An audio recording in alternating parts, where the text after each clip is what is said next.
অনেকদিন ধরে এই গুঞ্জন আছে আপনি বিসিবিতে আসছেন, বিসিবি প্রেসিডেন্ট হিসেবে আসছেন, এরকম গুঞ্জন আছে। আমিও শুনি, আমিও এগুলো অনেক কিছু শুনি আপনাদের মাধ্যমে। বাট নোমান ভাই, জিনিসটা একটু ডিফারেন্ট আমি যেভাবে করে চিন্তা করি।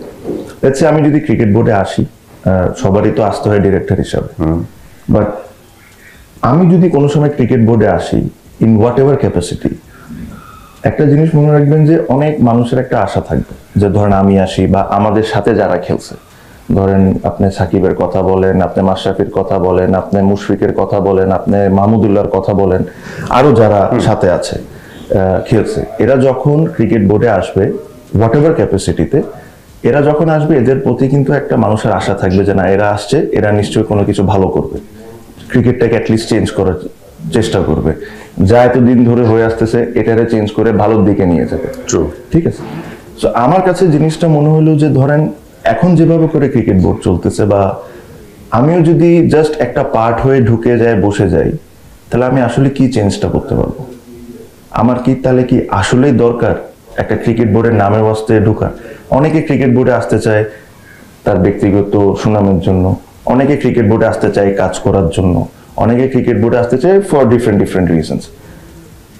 আর একটা জিনিস ইজ গ্যারান্টিড, আপনি ক্রিকেট বোর্ডে যখনই বড় কোনো পদ নিবেন, আপনি যতই ভালো কাজ করেন বা যতই খারাপ কাজ করেন, আলোচনা আপনার লাইফে থাকবে, and which is fair, in my opinion which is fair.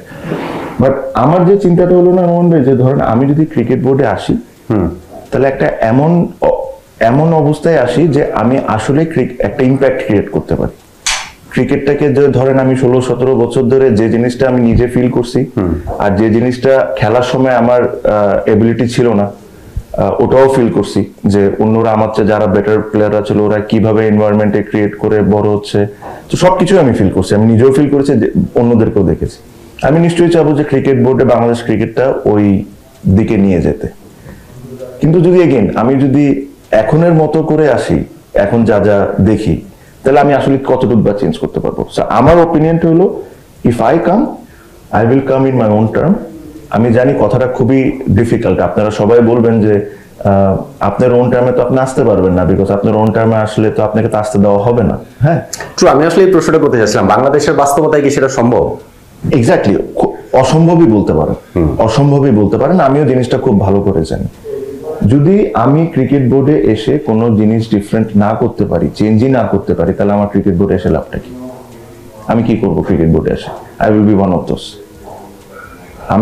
আমি যদি ক্রিকেট বোর্ডে আসি, আমাকে এরকম যদি একটা সিচুয়েশনটা দাঁড়ায় যে কোনো গভর্নমেন্টই হোক না কেন, যে কোনো গভর্নমেন্ট, ঠিক আছে, no particular, I am not talking about any particular party, একটা গভর্নমেন্ট আসবে, যে কোনো গভর্নমেন্ট, আই হোপ কোনো এক সময় এরকম আসবে, যে গভর্নমেন্টটা এসে স্পোর্টসকে স্পোর্টসের ভাবে ট্রিট করবে, ক্রিকেটকে ক্রিকেটের ভাবে ট্রিট করবে, ফুটবলকে ফুটবলের ভাবে ট্রিট করবে, অন্য যে কোনো কিছুকে অন্য যে কোনো কিছু ভাবে ট্রিট করবে।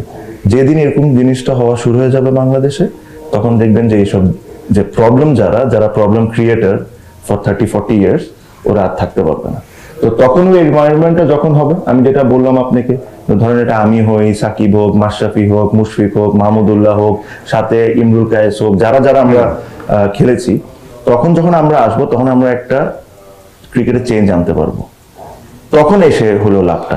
আমি যদি ওরকম ফিল করি যে না, আমি এসে একটা ক্রিকেটে ডিফারেন্স করতে পারবো, ক্রিকেটকে ভালো দিকে নিয়ে যেতে পারবো, তাহলে আমি অবশ্যই আসবো। তামিম, আপনি যে ডিফারেন্স মেক করতে চান, হ্যাঁ, সেই ডিফারেন্স মেক করার জন্য তো কিছু ওয়ার্কআউট করতে হয়। বাংলাদেশের বাস্তবতাটা আমরা জানি যে ক্রিকেট বোর্ডের এখানে গভর্নমেন্টের কোনো ইন্টারফারেন্স থাকে না কাগজে কলমের হিসাবে, বাট থাকে, আছে, সবসময় আছে, ভবিষ্যতে ওইটা থাকবে, এটা হচ্ছে বাস্তবতা। এখন ক্রিকেট বোর্ডের নির্বাচনটা আগামী 2 মাস 3 মাস বা 4 মাসের মধ্যে, আমি জানি না, বুলবুল ভাই এখন দায়িত্বে এসেছেন, খুব বেশি দিনের মধ্যে তো ইলেকশনটা না। আপনি ডিফারেন্স যদি মেক করতে চান, তাহলে কি আপনার মনে হয় যে এইটা আসলে রাইট টাইম ক্রিকেট বোর্ডের এখানে ঢোকার মতো, নাকি আপনি আসলে ওয়েট করবেন? লেটস সে আমি আপনাকে একটা ছোট এক্সাম্পল দিই, ঠিক আছে, একটা ছোট এক্সাম্পল দিই, যেটা হলো ধরেন আপনি জানেন যে আমাদের ক্রিকেট বোর্ডে ডিরেক্টর 25টা ডিরেক্টর হয়, 10টা জেলা বিভাগ থেকে আসে, 12টা ক্লাব থেকে আসে, 2টা এনএসসি থেকে আসে, একটা এক্স ক্যাপ্টেন ক্যাটাগরি থেকে আসে। পুরোটা মুখস্থ করে ফেলছেন? না, আমি জানি আগে থেকে। খেলোয়াড়ের প্লেইং লাইফে জানতেন না? অবশ্যই জানতাম। আচ্ছা, ওকে, তার মানে ওয়ার্কআউট করেছেন না। এখন জিনিসটা হলো যে ধরেন, যেহেতু আমার সাথে যারা ক্রিকেট খেলছে লাস্ট 15-20 বছর ধরে, তাদের কিন্তু কম বেশি একটু আইডিয়া আছে যে ক্রিকেটে কি হচ্ছে। ঠিক আছে, আমি আপনাকে হয়তোবা এই ইন্টারভিউতে ওপেনলি বলতেও পারবো না, because very sensitive issue. Right. আমার কাছে মনে হয় না যে এখন পর্যন্ত কেউ বাংলাদেশের ক্রিকেটের যে সবচেয়ে বড় সমস্যা ওটা নিয়ে কেউ কথা বলে। আমরা মনে মনে সবাই জানি, আপনিও জানেন আমিও জানি, কিন্তু আমরা এটা নিয়ে কোনো কথা বলি না। তো আমরা যে যাদের নাম বললাম আমি, এটা কিন্তু সবাই এই জিনিসটা ফিল করে যে এই হলো সবচেয়ে বড় প্রবলেম বাংলাদেশ ক্রিকেটে। You fix this, the rest automatically better হওয়া শুরু হবে। এটা ফিক্স করতে হবে, শুরু হবে। শেষ করি। তো এখন যে জিনিসটা হলো যে এখন আমি জানি আপনি ক্রিকেটের জন্য ভালো না, কিন্তু আনফরচুনেটলি আপনার কাছে 10টা টিম আছে বা 15টা টিম আছে। আমি যদি জাস্ট আমি আসার জন্য আপনার সাথে হ্যান্ডশেক করে আর এসে আমি যাই ওখানে বসে যাই, তাহলে আমি তো স্যাক্রিফাইস করা শুরু করলাম। ইন মাই ওপিনিয়ন ক্রিকেটের সাথে কোনো ধরনের কোনো স্যাক্রিফাইস করা উচিত না।